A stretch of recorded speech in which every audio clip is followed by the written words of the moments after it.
네, 지금부터 발표 시작하겠습니다. 사람들이 세상에 살기 시작한 이래 어둠은 늘 극복의 대상이었습니다.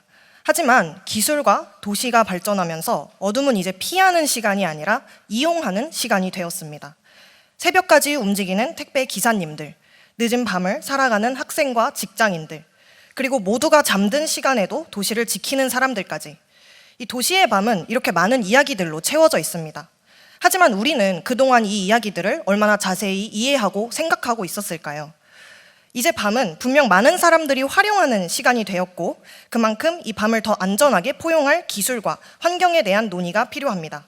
그래서 저희는 오늘 그 논의를 시작하는 첫걸음으로 야간 포용성 포럼을 제안하고자 합니다. 도시의 밤을 더 안전하고 머물고 싶고 즐거운 시간대로 만드는 일은 기술과 산업의 발전에서 시작됩니다. 저희 팀이 제안하는 야간 포용성 포럼은 바로 이 기술과 산업에 관한 논의를 현실로 이루어낼 플랫폼입니다. 이 포럼을 통해 관련 시민사회 단체, 기업, 도시 계획 및 정책 담당자들이 한자리에 모여 더 나은 밤을 위한 구체적인 발전 방향을 함께 모색하게 될 것입니다. 저희는 야간 포용성 산업을 4개의 핵심 축으로 정의해 보았습니다. 첫째는 공간으로, 이 분야는 스마트 가로등이나 공공가구처럼 밤길을 더 밝고 안전하게 만드는 기술들을 아우릅니다. 둘째는 서비스로 드론쇼 같은 야간 문화 콘텐츠, 그리고 안심 귀가, 야간 돌봄 서비스처럼 밤시간 이용자에게 직접 닿는 서비스들입니다. 셋째는 정보입니다. 이것은 IoT나 교통정보, 웨어러블 데이터를 활용해 밤에 필요한 정보들을 실시간으로 제공하는 분야입니다. 마지막으로 넷째는 모빌리티인데요. 이 분야는 심야에도 누구나 안전하게 이동할 수 있도록 돕는 스마트 이동 기술 전반을 의미합니다. 이 4가지 축은 결국 도시의 밤을 더 안전하고 활기 있게 만드는 핵심 기반이 되겠습니다. 시장 규모 또한 각 분야별로 조사해 보았을 때 절대 작지 않다는 것을 말씀드리고 넘어가도록 하겠고요. 또한 모두 아시다시피 현대사회에서 밤 시간대의 사회경제적 중요성은 매우 높습니다. 저희 팀이 진행한 조사에 따르면 지난 한 달간 밤에 10회 이상 매출한 경험이 있다라고 응답한 비율이 화면에서 보시는 바와 같이 압도적으로 높았습니다. 이는 현대인들의 야간 활동이 이미 일상화되어 있음을 보여주며 뉴욕을 비롯한 세계 주요 도시들에서도 쉽게 확인할 수 있는 추세입니다. 그렇다면 왜 하필 지금 그리고 왜 한국에서 이런 포럼을 개최해야 할까요? 대한민국은 세계가 인정하는 최고 수준의 야간 치안과 스마트 인프라를 동시에 갖춘 나라입니다. 게다가 이미 풍부하고 활성화된 야간 콘텐츠가 존재하여 야간 포용성 포럼을 열기에 최적의 기반이 마련되어 있습니다. 한편 해외를 살펴보면 영국, 호주 등의 선진국들은 이미 유사한 밤 시간대 포럼을 통해 관련 정책과 산업을 선도하고 있습니다. 반면 한국에서는 한국이 가지고 있는 인프라나 유명세에 비해서 이렇게 야간 산업 전반을 아우르는 포괄적인 포럼이 없고 논의가 일부 분야에만 국한되어 있는 실정입니다. 이러한 공백을 메우고 세계적 흐름에 동참하기 위해 저희는 한국에서 야간에 필요한 기술들을 아우르는 야간 포용성 포럼을 제안하는 것입니다. 마침 각국 정부와 한국 정부 모두 야간 경제와 활동을 장려하는 다양한 정책을 활발히 내놓으며 이 분야를 적극 지원하고 있습니다. 이 정부 차원의 높은 관심과 정책적 움직임은 본 포럼의 필요성과 당위성을 그 어느 때보다 뒷받침하고 있습니다. 저희는 이 포럼을 송도 컨벤시아에서 개최하고자 하는데요. 그 이유는 송도는 한국 야간 경관 100선에 성전될 만큼 야경이 아름다운 상징적 도시이자 뛰어난 공항 접근성과 국제 수준의 숙박시설을 갖춘 마이스의 중심지입니다. 특히 도시 전역을 관리하는 스마트 시티 통합 운영센터가 보여주듯 송도는 첨단 스마트 기술과 마이스 인프라가 결합된 스마트 도시입니다. 이러한 강점 덕분에 송도 컨벤시아가 야간 포용성을 논의하고 동시에 실증해 볼 수 있는 최적의 장소라고 판단하였습니다. 나아가 야간 포용성에 관련된 기업과 기관들은 이미 하나의 거대한 산업 생태계를 형성하고 있습니다. 이는 곧 이 포럼이 허황된 이야기가 아니라 탄탄한 기반 위에 서 있는 실현 가능한 것임을 의미한다고 생각합니다. 따라서 이제는 저희가 기획한 야간 포용성 포럼이 이들을 한데 모아 새로운 가치를 창출하는 중심 플랫폼이 되어줄 수 있을 것이라 판단하였습니다.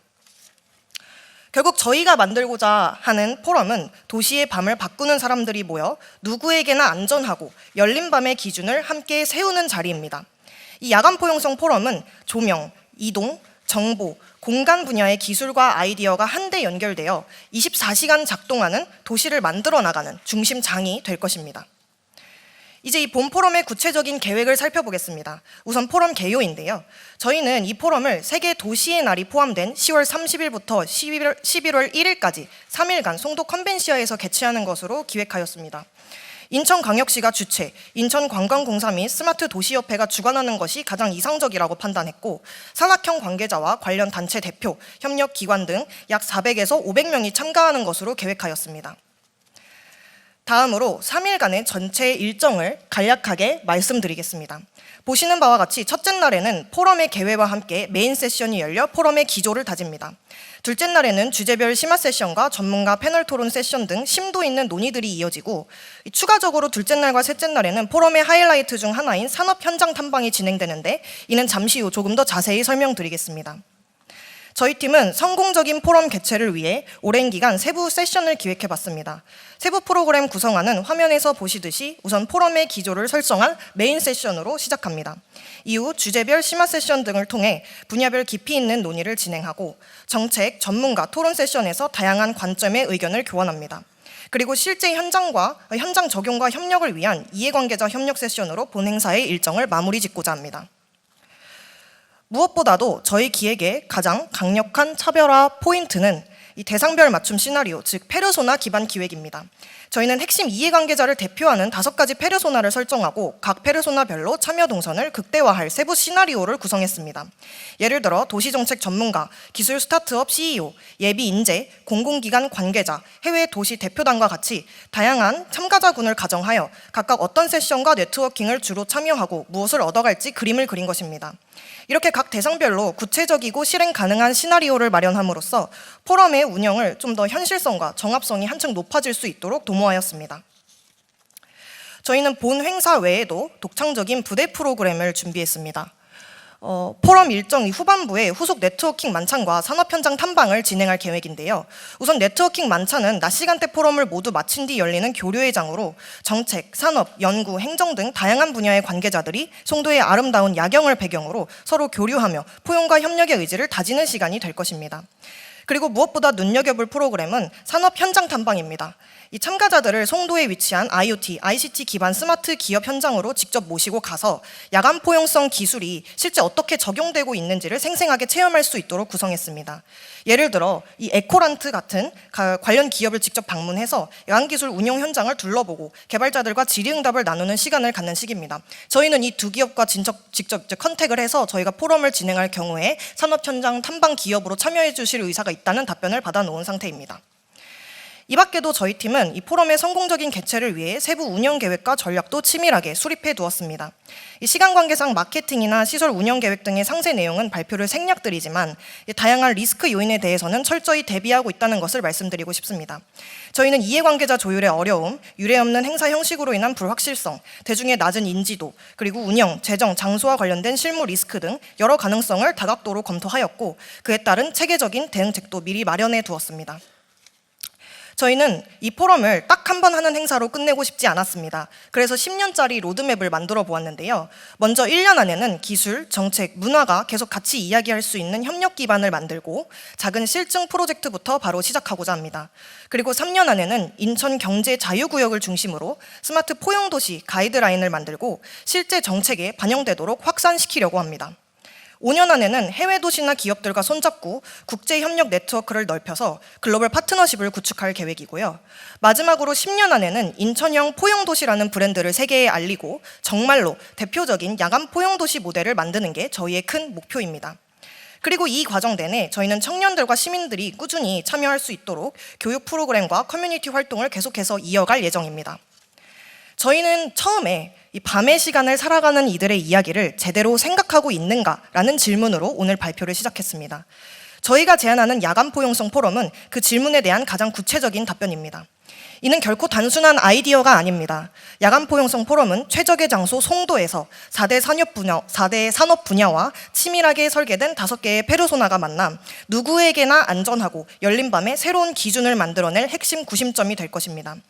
인류가 어둠을 이용하기 시작했다면 이제 우리는 이 포럼을 통해 어둠을 포용하는 새로운 시대를 열고자 합니다. 지금까지 발표를 경청해 주셔서 감사합니다. 이만 발표를 마치겠습니다. 네, 수고하셨습니다. 나이트 러버 팀의 마지막 피칭 발표였습니다. 네, 도시의 야간 가치를 또 새로운 관점에서 조명한 참신한 제안이었는데요. 마지막 질의응답 시간입니다. 심사위원 여러분. 네. 마지막 팀이라서 끝까지 기다리시느라 너무 고생 많으셨습니다. 어려운 주제였는데 잘 풀어내신 것 같고 꼼꼼하게 기획도 잘 구성하신 것 같습니다. 마지막 팀이라서 조금 편안한 질문을 좀 드려보면 이 피칭 대회 준비하시면서 가장 어려웠던 부분 하고 가장 즐거웠던 부분 조금 같이 나눠주시면 어떨까 싶습니다. 가장 어려웠던 부분은 아무래도 야간 포용성이라는 그런 타이틀 자체가 원래 없다 보니 저희가 그런 걸 만들면서 산업을 어떻게 규정하고 나누고 그리고 시장 규모를 파악하냐에 있어서의 조금 어려움이 있었고요. 그리고 좋은 점은 팀장님 말씀. 아무래도 이 아이디어를 내는 과정이 제가 이제 최근에 해외여행을 다니면서 해가 지고 밤이 되면 정말 너무 위험하다고 느꼈고 열려있는 가게도 정말 없다는 것을 많이 느꼈습니다. 그래서 저희 한국만큼 이렇게 야간 문화가 발달해 있고 야간 인프라가 잘 갖추어진 나라가 있을까라는 생각이 들었고 그런 배경을 통해서 이 아이디어를 좀 실현하게 됐었는데 제가 그냥 막연하게 느꼈던 어떤 불편감이나 한국에 대한 자부심이 이런 아이디어로 진짜 실현이 될 수 있는 그 과정이 가장 재밌었던 것 같습니다. 네, 좋은 질문 그리고 멋진 답변이었습니다. 다른 코멘트나 질문 있으세요? 네, 나이트 어버 팀 다른 질문 말씀 없으시면 이번 시간 이렇게 마무리하도록 하겠습니다. 수고하셨습니다.